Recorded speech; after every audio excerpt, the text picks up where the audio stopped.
Chapter 2. And it came to pass in the month of Nisan, in the 20th year of King Artaxerxes, when wine was before him, that I took the wine and gave it to the king. Now I had never been sad in his presence before. Therefore the king said to me, Why is your face sad, since you are not sick? This is nothing but sorrow of heart. So I became dreadfully afraid, and said to the king, May the king live forever. Why should my face not be sad, when the city, the place of my father's tombs, lies waste, and its gates are burned with fire? Then the king said to me, What do you request? So I prayed to the God of heaven. And I said to the king, If it pleases the king, and if your servant has found favor in your sight, I ask that you send me to Judah, to the city of my father's tombs, that I may rebuild it. Then the king said to me, the queen also sitting beside him, How long will your journey be, and when will you return? So it pleased the king to send me, and I set him a time. Furthermore I said to the king, If it pleases the king, let letters be given to me for the governors of the region beyond the river, that they must permit me to pass through till I come to Judah. And a letter to Asaph, the keeper of the king's forest, that he must give me timber to make beams for the gates of the citadel which pertains to the temple, for the city wall, and for the house that I will occupy. And the king granted them to me according to the good hand of my God upon me.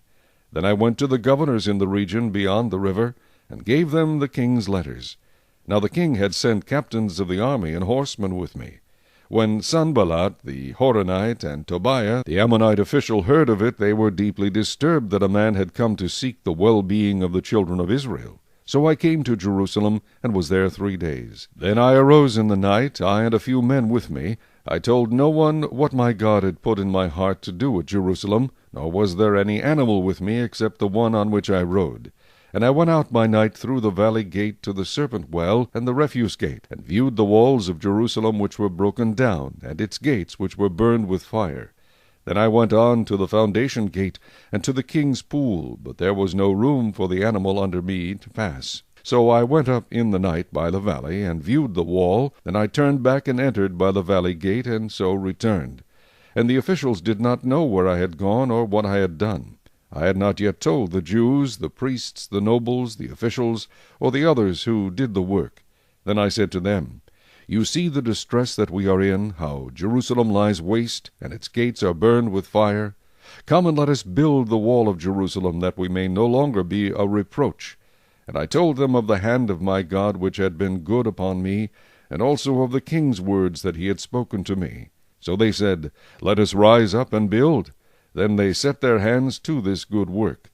But when Sanballat the Horonite, Tobiah the Ammonite official, and Geshem the Arab heard of it, they laughed at us and despised us, and said, What is this thing that you are doing? Will you rebel against the king?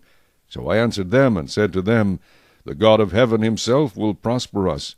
Therefore we, his servants, will arise and build. But you have no heritage or right or memorial in Jerusalem.